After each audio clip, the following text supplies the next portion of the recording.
안녕하세요. 꾸아 투더골드문 진행의 이정원입니다. 미국의 경제 전망이 조금 더 어두워졌다는 미 연준의 보고서가 발표가 됐습니다. 어제 베이지북에선 경기 침체라는 단어가 13차례가 나오기도 했는데요. 저번에는 10차례가 나왔던 9월과 비교했을 때 확실히 좀 많아 보입니다. 우리 이런 상황 속에서 오늘 또 어떤 자세로 투자에 임하면 좋을지 전문가님 모시고 얘기 나눠보도록 할 텐데요. 오늘의 전문가님 모셔볼게요. 안녕하세요. 네, 반갑습니다. 안녕하세요. 코인한스 전문가입니다.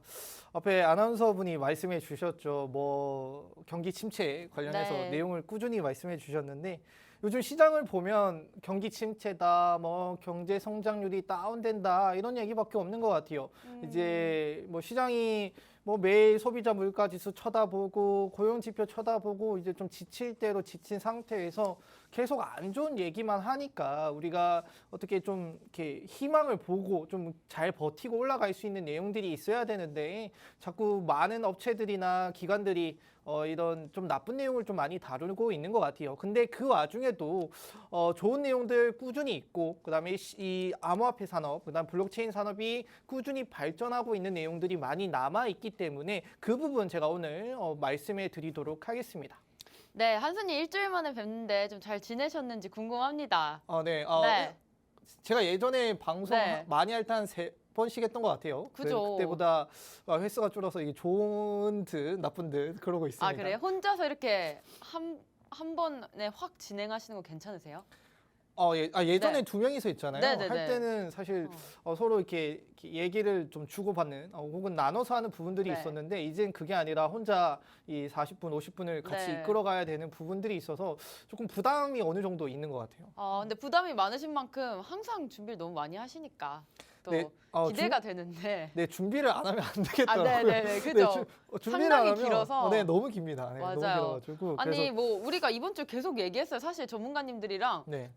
수요일 어제까지만 해도 카카오 얘기를 계속 했는데 네. 그때까지만 해도 보상 얘기를 좀 안 나와서 네. 오늘은 한수님이랑 좀 보상안에 대해서 좀 얘기 잠깐 인트로에 하고 가면 어떨까 좀 아, 많은 분들이 기다리시고 예, 있거든요. 좋은 것 같습니다. 네, 앞에 분들이 벌써 카카오 얘기를 다 카카오 하셨군요. 얘기 매일 하셨어요. 매일 하셨나요? 네. 그럼 저도 빠질 수 없으니까 네. 카카오 얘기를 좀 하겠습니다. 네. 아무래도 이제 저희가 카카오 보상 가지고도 네. 많은 내용들이 좀 나왔어요.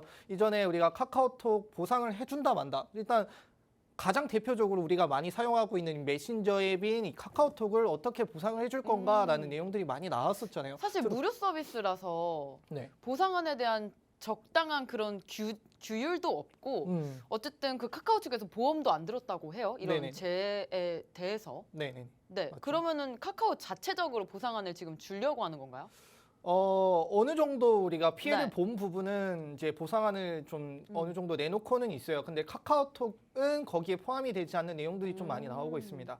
자, 일단은 카카오 측이 얘기하는 내용으로서는 우리가 카카오톡을 무료로 제공한다. 그래서 무료로 제공하는 거에 대한 보상은 우리가 이루어질 수 없다라는 내용들이 좀 나오고 있어요. 사실 이제 카카오 입장에서는 우리가 카카오톡을 사용함에 따라서 수익을 얻는 구조이기도 하고요. 네. 어떻게 보면 카카오 측의 입장에서는 자기들이 개발한 거를 우리를 편의를 위해 제공을 함으로써 당연히 너희가 무료로 사용하는데 이거를 보상을 해주는 게 맞냐라는 내용들이 좀 어떻게 보면 둘 다 타당한 내용이라고 볼 수 네. 있을 것 같아요. 그리고 여기에 더해서 뭐 카카오가 워낙 가지고 있는 영역들이 많잖아요. 뭐 택시나 네, 그죠. 톡이나 뭐 카카오 뭐 여러 가지 내용들이 골프도 많이 있고, 네. 뱅크도 거의 다. 있잖아요. 네, 네. 뱅크도 있죠. 그래서 이런 내용들을 보상하는 어느 정도 나오고 있는데 택시가 뭐 7,550원 보상을 7,000원이요? 네네네, 와. 7,500원 정도 보상을 네. 한다라고 하는데 지금 논란이 되는 게 네. 최저 시급도 안 나오는 보상이 맞나라는 좀 그죠. 그런 뭐 논란이 좀 있어요. 일각에서는 그냥 이모티콘을 달라라는 분들도 좀 계세요. 차라리 이모티콘을 달라. 그냥 보상해주지도 않을 거면. 네, 차라리 네. 이모티콘 몇 개 주면 몇 개 주는 더 것도 좋을 나을 것 같기도 하고. 네. 근데 택시 기사분들은 좀 싫어하실 수도 있어요. 그죠. 네. 네. 어쨌든 카카오 측에서 좀 빠른 보상안이 나왔으면 좋겠고 제가 봤을 때 카카오 주가 그룹주들 주가 별로 좋지 않은 것으로 보이는데 네. 보라코인 있잖아요. 네네네. 어쨌든 카카오가 가지고 있는데 보라코인 전망은 좀 어떻게 보세요? 카카오 때문에 좀 흔들릴 수가 있을까요, 이게? 예, 그래서 뭐 네. 카카오 이제 카카오가 가지고 있는 보라코인도 네. 보라코인도 혹시 뭐 문제가 있었던 것이 아닌가라는 내용들이 나오면서 자체적으로 이 보라코인 측에서도 아무런 문제가 없고 뭐 가격적인 전망으로 봤을 때도 크게 영향을 주지 않는 모습을 좀 확인할 수 있을 것 같아요. 그리고 일단은 이제 카카오가 지금 이제 보상 관련해서 내용들이 나오다 보니까 여기에도 뭐 최근에 이제 참 많은 사람들이 머리를 잘 굴리는 것 같아요. 네. 이때다 싶어서 또 해킹이나 또 스미싱 네. 문자 같은 것들로 또 이제 사기를 또 행하는 경우가 또 많더라고요. 혹시나 이런 이 보상 관련해서 문자나 이런 뭐 메일을 받게 되시면 혹시 꼭 조심하시고 믿지 말라는 거 꼭 말씀해 드리고 싶었습니다. 네, 이번에 카카오 사태로 인해서 우리 보라코인은 좀 피해를 받지 않았을까라는 분들 많이 궁금해하셨을 것 같은데 아직 보라 측에서 확실하게 피해는 없다라고 말씀하셨으니까 좀 안심하셔도 좋을 것 같습니다. 그럼 오늘 일부 경제 이슈에 대해서 알아볼 건데 한수님 또 어떤 재미있는 이슈들 가져오셨나요? 좀 심각할 수도 있지만. 네, 아까 이제 네. 이제 뭐 페이지부터 좀 말씀을 네. 드리자면은 일단 앞에 제가 뭐 계속 뭐 성장률이 나쁘다, 네. 경기 침체다라는 내용들을 좀 많이 했는데 이게 이제 IMF가 내놓은 경제 성장률 전망치라고 생각을 하시면 됩니다. 한국이나 그다음에 여러 가지 미국 뭐 독일, 이탈리아, 중국 이게 세 개로 나눠서 나는 건데 그나마 올해 분기에서는 한국은 선방하고 있다라는 네. 게 가장 중요한 대목으로 볼 수도 있겠죠. 미국 떨어지고 있고요, 독일도 떨어지고 있고 뭐 이탈리아나 중국 같은 경우는 그게 선방하고 있다라고 볼 수 있는데 아무래도 가장 큰 내용들은 내년이라고 보실 수 있을 것 같아요.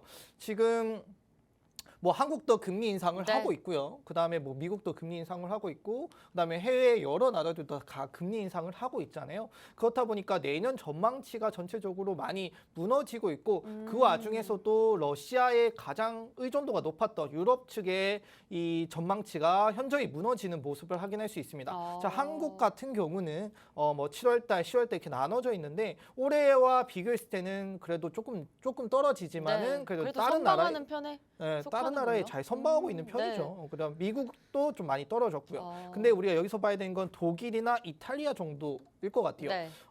지금 1.5였던 게 내년에 마이너스 0.3이고요. 이탈리아도 3.2였던 게 마이너스 0.2가 되었습니다. 어마어마한 하락을 보여줬죠. 네. 그래서 이게 일단은 인플레이션이 많이 올라간 측면도 있는데 러시아와 우크라이나 전쟁의 여파가 가장 크게 영향을 주고 있는 게 유럽이 아닌가라는 내용을 여기서 좀 확인해 볼 수 있을 것 같아요. 그래도 앞에 말씀해 주신 것처럼 한국은 잘 선방하고 잘 있기 버텨주고 때문에 있다. 저희 네. 같은 경우는 이제 수출로 무역으로 먹고 사는 나라 입장임에도 이 잘 선방하고 있다라는 게 좀 걱정을 덜어 놓으셔도 된다라는 부분 좀 체크하실 수 있을 것 같아요.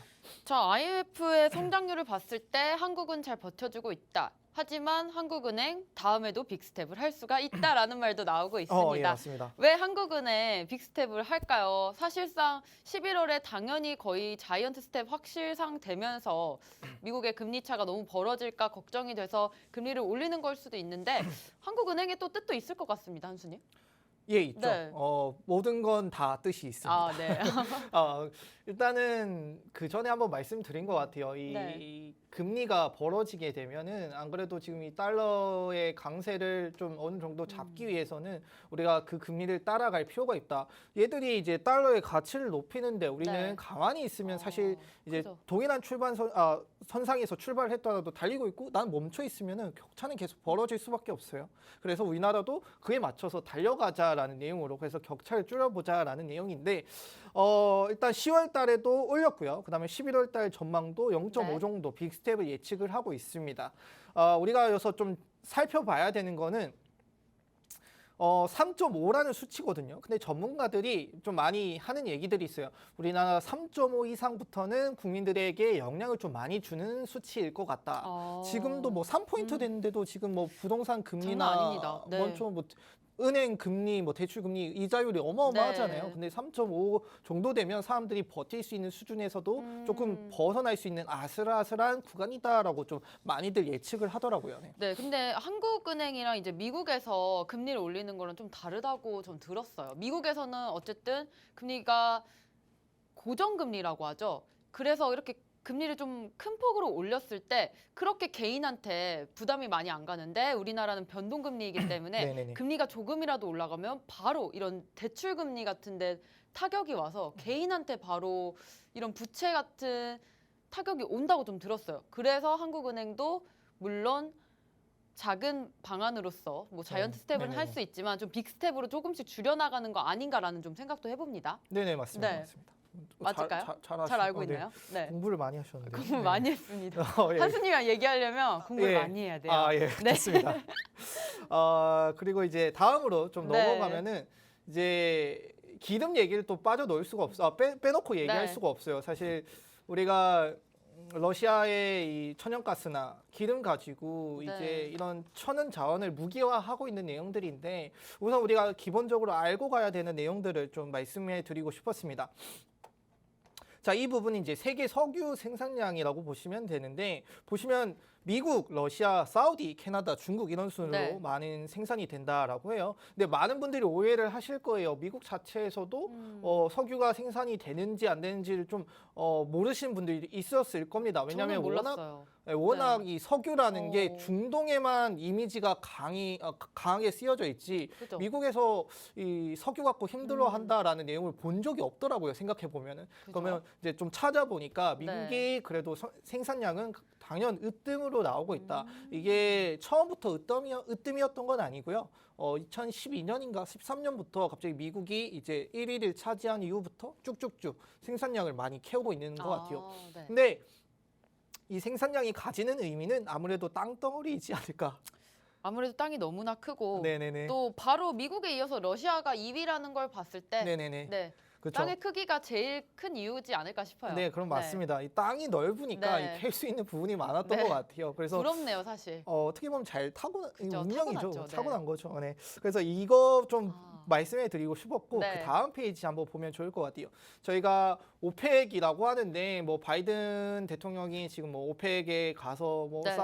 사우디아라비아 왕자죠. 가서 뭐 우리 악수도 청하고 좀 증산해 달라 이런 내용들을 많이 보셨을 거예요. 근데 오펙과 오펙 플러스라는 게 있는데 이 차이를 좀 말씀해 드리고 싶었어요. 일단은 네. 오펙이라고 하는 거는 현재 뭐 13개 정도 국이 가입이 돼 있고요. 여러분들 알만한 나라들 많습니다. 뭐 이란, 이라크, 아까 위에 보신 이 표 중에 상위권에 반 속하네요. 이상은 네. 반 이상은 그냥 오펙이라고 아, 보시면 네. 되고요.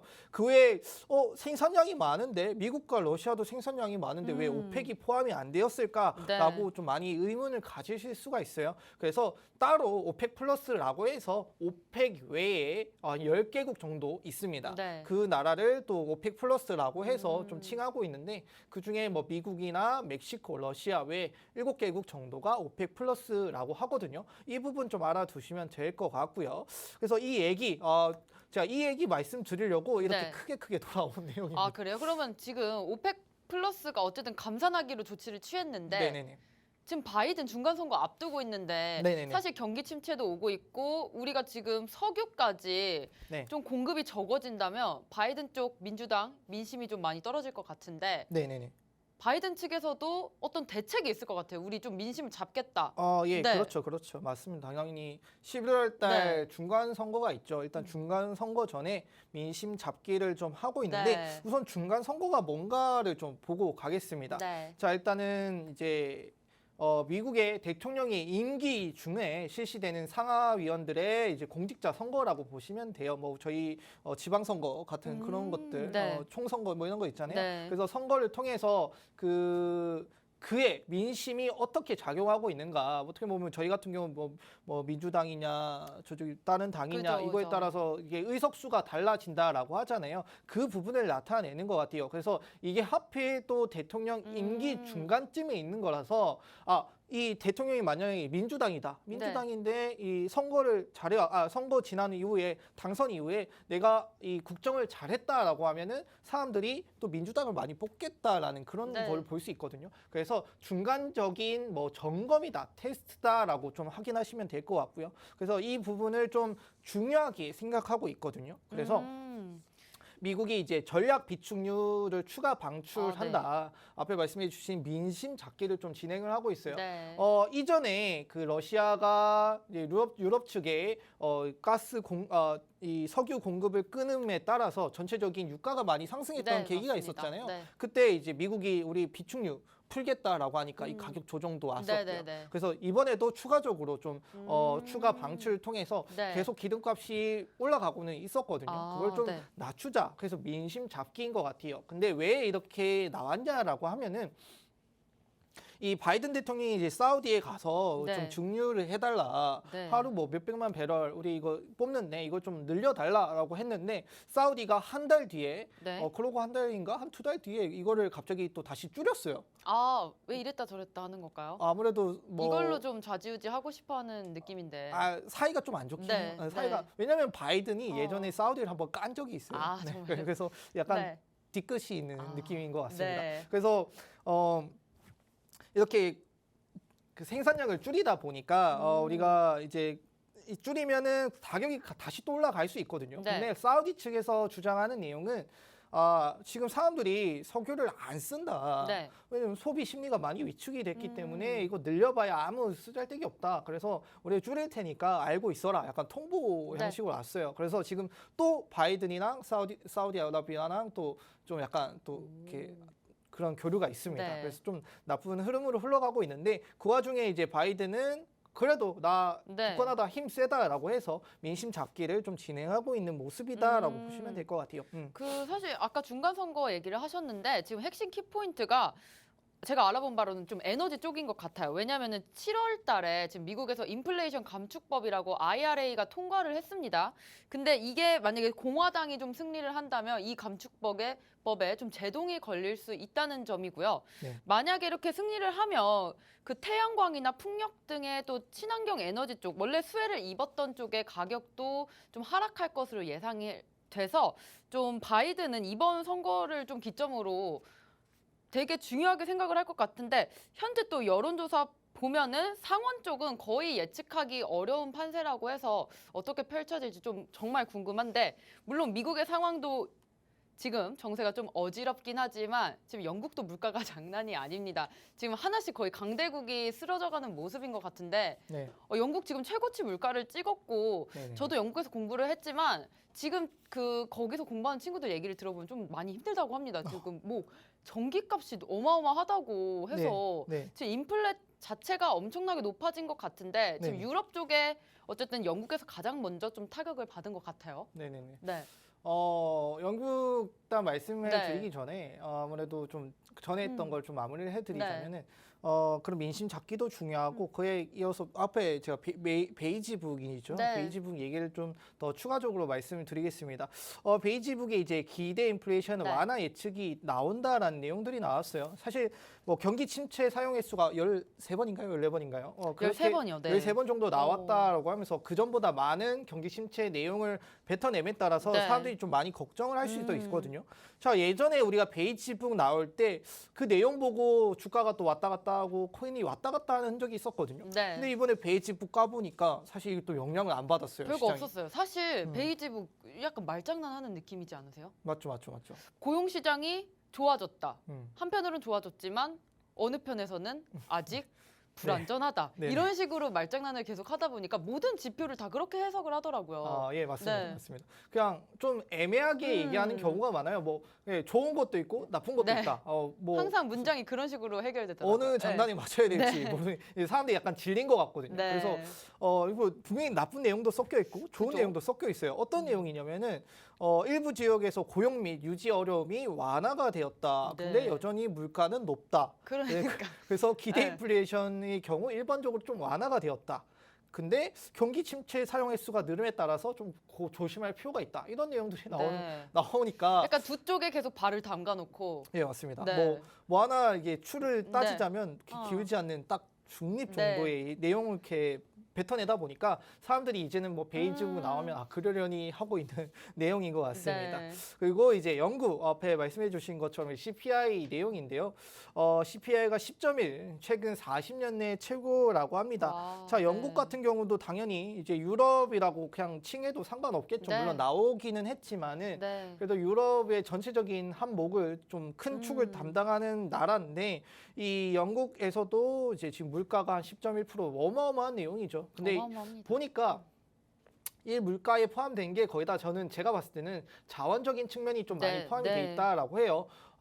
러시아가 문제이겠죠. 아무래도 지금 러시아죠. 네. 이런 사태가 벌어진 것들은 굳이 꼭 이게 한 명이 네. 한 부분에 맡겨야 된다라면 러시아와 이 우크라이나의 전쟁이지 않을까. 그래서 유럽과 전 세계적으로 좀 영향을 받고 있는 내용이고 영국 같은 경우는 이제 러시아 의존도가 좀 높은 편이었습니다. 네. 그래서 러시아 높은 편이었기 때문에 이 러시아로부터의 이 공급이 낮아짐에 따라서 같이 인플레이션이 높아지고 있고 앞으로 이 인플레이션이 좀 더 높아질 가능성이 높다. 왜냐? 겨울이 다가오고 있거든요. 네. 네, 왜냐면 이제 겨울에는 여름 같은 난방비 너무 많이 쓰니까. 그렇죠. 여름 네. 같은 경우는 사실 영국이 날씨가 그렇게 좋다라고 하잖아요. 그렇게 덥지가 좋습니다. 네. 네. 덥지도 않고. 네, 덥지 않다라고 네. 했는데 그때 뭐 저희가 에어컨이나서 선풍기 틀 일이 영구가 없는데 네. 겨울에는 그 반대로 또 춥지 않을까. 그래서 이런 난방 관련해서도 또 영향을 받을 수 있기 때문에 더 높아질 가능성이 높다라고 알아두시면 될 것 같아요. 물론 영국 쪽도 당연히 겨울이 오면 좀 힘들어지겠지만 당연히 유럽은 훨씬 많은 타격을 좀 받겠죠. 네네. 그 암호화폐 쪽이랑 어떤 연관이 또 있을까요? 자 이제 네.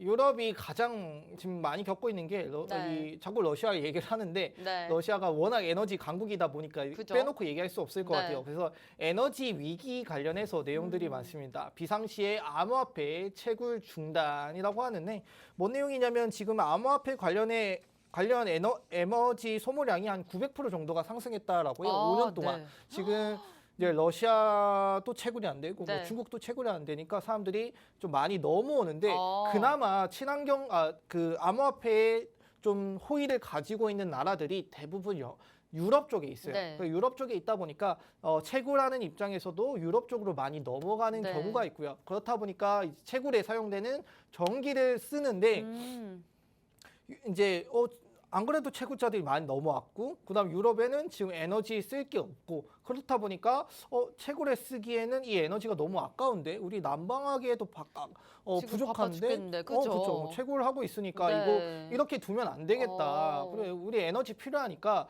잘하면 너희 에너지 암호화폐 채굴하는 거 중단시킬 네. 수도 있다라는 내용으로 보시면 되거든요. 네. 어쨌든 이 소식은 우리 측에서는 안 좋은 소식일 수 있겠네요. 악재로 작용을 할 수가 있겠고 그렇죠, 그렇죠. 채굴이 조금 덜 되다 보면은 아무래도 비트코인의 유동성도 좀 줄을 것 같은데 맞나요?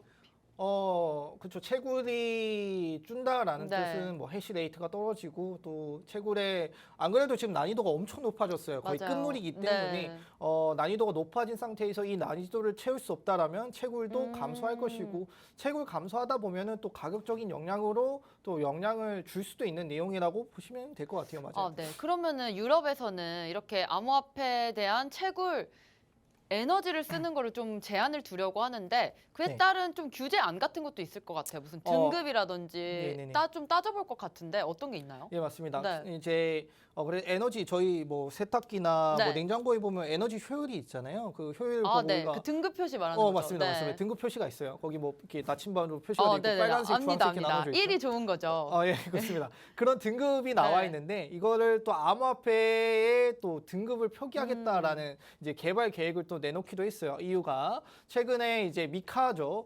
네. 미카 암호화폐 규제 관련해서 네. 그 법안이 통과가 됐고 그 안에서도 지금 이제 암호화폐 채굴 관련해서 내용들이 많이 나와 있었어요. 이게 환경에 너무 영향을 준다. 네네. 채굴해야 된다, 말아야 된다, 뭐 어떻게 규제를 해야 된다라는 내용들이 많이 나왔었는데 그 외에 이 에너지 효율 등급 표기 방법을 좀 개발한다라고 해요. 워낙 지금 에너지에 많이 민감해하고 있어요. 유럽 자체가. 네. 그렇다 보니까 이 암호화폐 이 개별 이 채굴하는 거에도 등급을 표기를 해서 그에 맞게 제재를 취하고 그 등급을 올릴 수 있도록 효율적으로 에너지를 사용할 수 있도록 우리가 이끌어가겠다. 좋은 방향으로 이끌어가겠다라는 뜻이기 때문에 사실 이렇게 등급을 표기한다라는 것 자체가 단기적으로는 나쁘게 보일 수 있는데 네. 이게 궁극적으로 봤을 때는 다 효율을 높여야 되잖아요. 높이게 네. 되면 에너지도 효율적으로 사용할 수 있고 그럼 채굴하는 입장에서도 뭐 이렇게 규제 없이 깨끗하게 사용하는 거니까 네. 결과론적으로 지구에게나 뭐 에너지에게나 모든 곳에 또 긍정적으로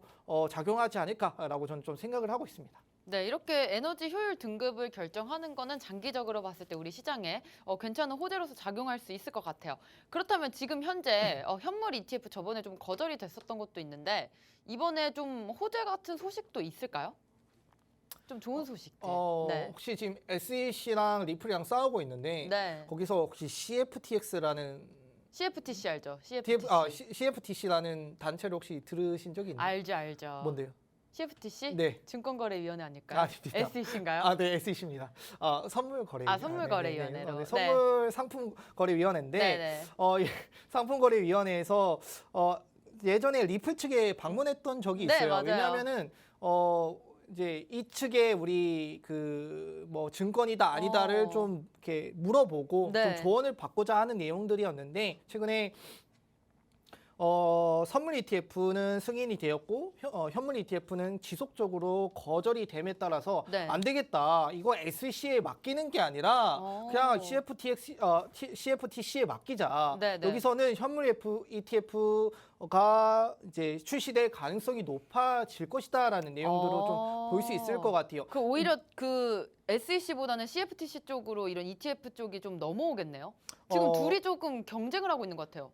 예, 맞아요. 네. 경쟁하고 있어요. 근데 네. SEC가 사실 상위이긴 해요. 거기 네. SEC 밑에 뭐 CFTC가 있다라고 네. 보면 되는데 뭐 독자적인 세력이라고 보셔도 되고요. 근데 CFTC가 우리가 왜 계속 밀자고 하는 거는 이 측에서도 현물 네. ETF 좀 긍정적인 내용들도 있고 그다음에 선물 ETF를 다루는 입장에서 우리가 현물 ETF를 다루지 말자, 네. 다룰 수 없다라는 내용에도 어느 정도 긍정적으로 얘기를 하고 있는 것 같아요. 그렇다 보니까 CFTC에 좀 몰자라는 내용들이 나오고 있는데 근데 몰기 위해서는 결국엔 SEC의 허락이 또 필요해요. 그죠. 네. 근데 SEC의 허락을 받으려면 네. CFTC가 리플과 만나는 그런 약간 질투를 할 수 있는 상황을 만들지 않으면 좀 좋았을 것 같은데 네. 그렇지 않을까요? 그것까지는 생각을 안 네. 해봤는데 또 생각해 보니까 더 그런 것 같네요. 그죠? 굳이 네. SEC가 지금 재판을 하고 있는데 네, 리플의 맞아요. CFTC의 위원이 방문을 했다. 네. 저는 좀 감점이 될 수도 있는 내용인데 음. 설마 그렇게 좀 소인배처럼 하진 않겠죠. 네. 정사를 나누는데 어. 그렇게 개인의 원한이 포함이 되겠습니까? 네, 그렇습니다. 그러면 어쨌든 이러한 소식들을 우리가 봤을 때 암호화폐가 확실히 좀 제도권으로 들어오고 있는 우리가 그 길목에 있다라고 좀 볼 수가 있겠네요. 맞죠? 네, 맞습니다. 네. 나쁜 내용들도 많은데 네. 사실 그와 별개로 긍정적인 내용들도 많이 나오고 있어요. 네. 뭐 가격에 단지 반영이 안 된다 뿐이지 결과론적으로 봤을 때는 지속적으로 발전을 하고 있고 제도권에 들어오고 있다. 그냥 어느 정도 좀 심심한 시장일 수도 있어요. 계속 비트코인이 지금 계속 네. 멈춰 있잖아요. 2,700만 원대, 뭐 800만 원대 왔다 갔다 하면서 멈춰 있는데 네. 재미없는 시장이더라도 언젠가 이 발전이 꼭 가격에 반영이 될 것이다라는 거 꼭 알아두시면 좋겠습니다. 네, 오늘 또 이렇게 경제 이슈 얘기 나눠봤는데 좀 정리를 해보자면 중간선거 지금 앞두고 발등에 불이 떨어진 바이든의 모습을 볼 수가 있는데 지금 그럼에도 불구하고 계속해서 보이는 이런 경기 침체 신호들이 좀 시장을 혼란스럽게 만들고 있는 것 같습니다. 사실상 이런 모습 속에서도 좀 에너지난 때문에 또 암호화폐 시장 옥죄려는 모습 보이고 있지만 또 암호화폐 현물 ETF 추진과 또 암호화폐를 좀 제도권으로 들어가려는 모습 우리 시장에서 장기적으로 봤을 때 좀 호재로 볼 수 있을 것 같고요. 오늘 이렇게 좀 거시경제 통해서 우리 코인 시장까지 같이 알아봤습니다. 저희는 2부로 돌아오겠습니다.